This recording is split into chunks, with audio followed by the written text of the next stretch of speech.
Hello everyone, guitarists and musicians. Welcome to a new one chord a week video. And today's chord is a beautiful sounding chord, one that I've used many times in composition. And it's actually quite easy to implement into your playing and progressions. So let's check it out. The Major Add9 chord adds this wonderful new dimension to major chords, and it doesn't really alter their harmonic function. We've seen that, or something similar to that, with the 6th chord. If you missed it, here's a link. You can check it out. And these chords are great because they still keep the reason that we use major chords intact, but at the same time, that gives us this new angle on them. So it's quite simple to use. It's been used in many styles of music. I've, as I said, used it extensively in my own.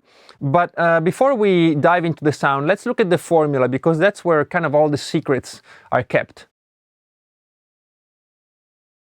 In the case of this chord, the name really does say it all about the formula, because it is a major chord with an added ninth, and that's it. All right, so the basis for this chord is, of course, a major triad with root, major third, and perfect fifth. In this case, in C, as always for these videos, we have C as the root, we have E as the major third, we have the fifth, which is G, and then we're going to add the major second or ninth.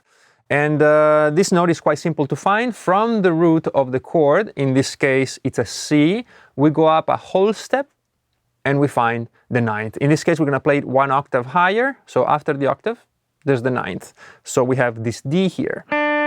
Altogether we have a C, an E as the major third, a G as the perfect fifth, and a D as the ninth. Now the D could be played an octave lower, so because it's called 9 doesn't mean that you have to necessarily play it an octave higher than the root. That really depends on the voicing of the chord on the guitar. All right, but these are the notes: C, E, G plus a D. All right, and now we're going to talk about the sound, and you'll hear it in context.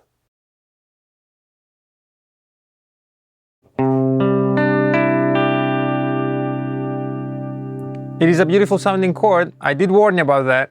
And why does it sound the way it sounds? Well, of course, everything is based around that second interval. And the chord is really a major chord, so this is the starting point. So we still have that, you know, bright forward sound of major. We're not replacing it. We're not affecting it in any way by removing the third, like we did with the 5th power chord, and that we'll see with the suspended chords where there's no third. In this case we do have a third, we have the E, but on top of it all we also have a D. Okay, and the sound of a major second is a strange sound, because in a major scale the second is not stable, right? It does want to revert back to the root. You hear that pull towards the root, or at the least it wants to go up to a third, right? So it's kind of stuck as a sandwich in between two stable notes. We have a C and the E, and the D is right there, and it wants to go either down, preferably, or it might even go up to E, but it doesn't want to stay put. So to me, it's a beautiful sounding interval. It's very open. It's very it's full of possibilities. So when you play a D over a C, you say, wow, I could do so many things, right?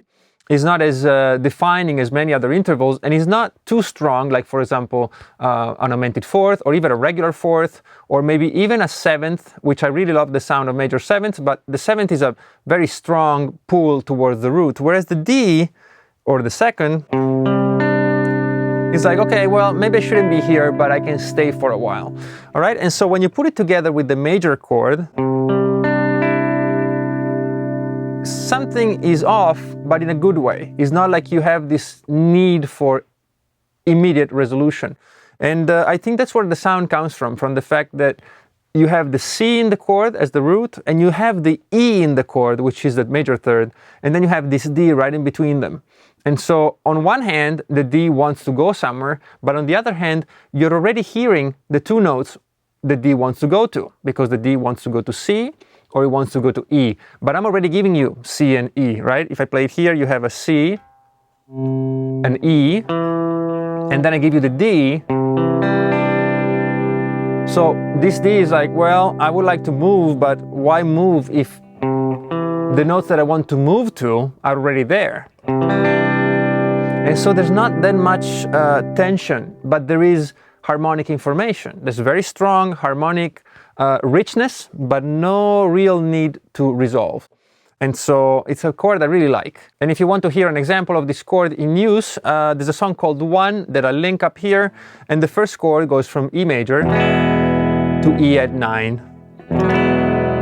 So as soon as the song begins, you'll hear it.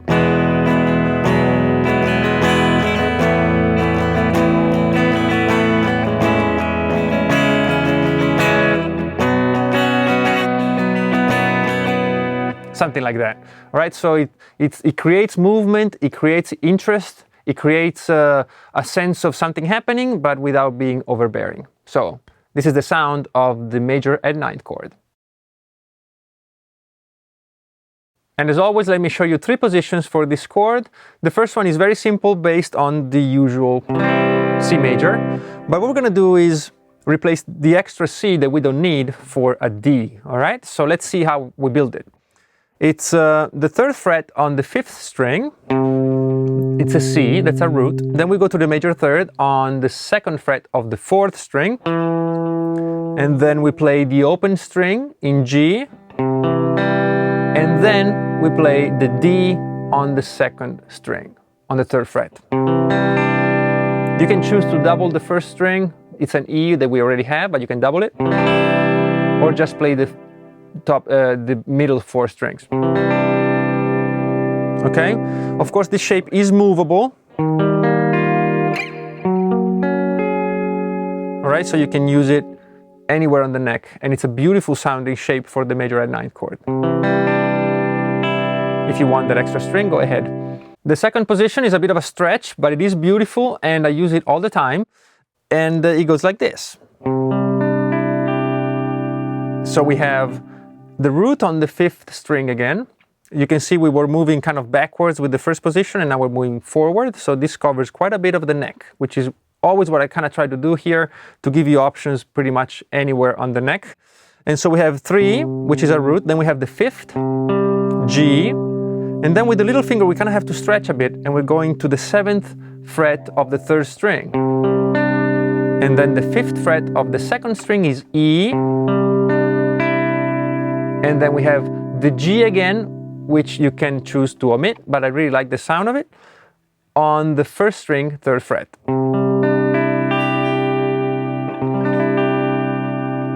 And there you have it.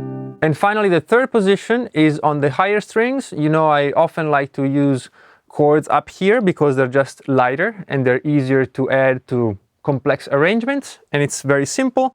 We have a major triad from the 10th fret of the 4th string. We have 10, 9 on the 3rd, 8 on the 2nd. This is our C, E, G, regular triad.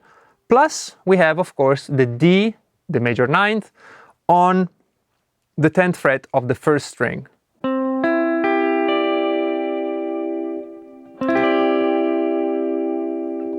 It's beautiful sounding, it's light, and it's very useful whenever you want to add a bit of color up there in the higher registers. This is the chord for you. As far as scales go, this chord kind of goes along with many of them. As a matter of fact, as long as it's a major scale with a major 2nd, then you're good to go. And this includes some quite exotic sounding scales, but to me this chord sounds quite round and soft in a way. And so I tend to use it more as an added color and as an added builder of momentum and movement to simpler scales. So instead of going to for example, the Lydian dominant would work kind of nicely with this, but usually I prefer to stay in the normal diatonic scales. And certainly my first option would be to use the major scale, because when I use major scale over a regular C chord,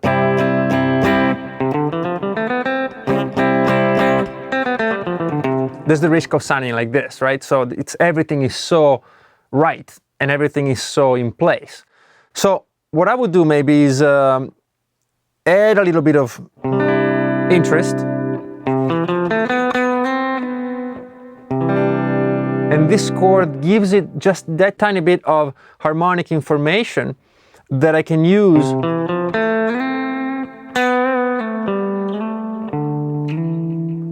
to kind of float over it with the major scale. So this would be my first maybe option. And the other scale that I think works great with this chord is Lydian.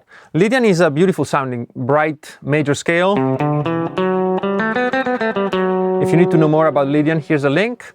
And what this scale does is it gives us this F sharp, which really lifts up the D. The reason it lifts it up is because the F sharp makes you feel a D major, because D will need an F sharp to be major, and the regular major scale in C gives you a regular F, a natural F, which makes D sound minor, D, F. But when I give you Lydian, you see the whole feel changes. So if I have a C major chord with a D, and I give you an F sharp on top of it, I'm kind of mixing C major and D major in a way, all right?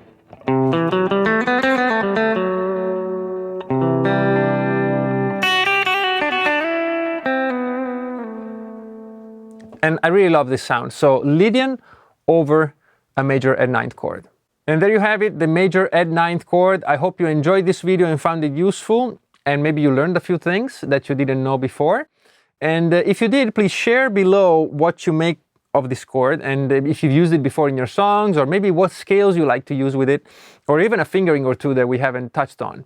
And you know, it's all about sharing information, if you haven't noticed, on this channel. So please feel free to participate and let us know what you think. I read all the comments and I try to reply to all of them as well.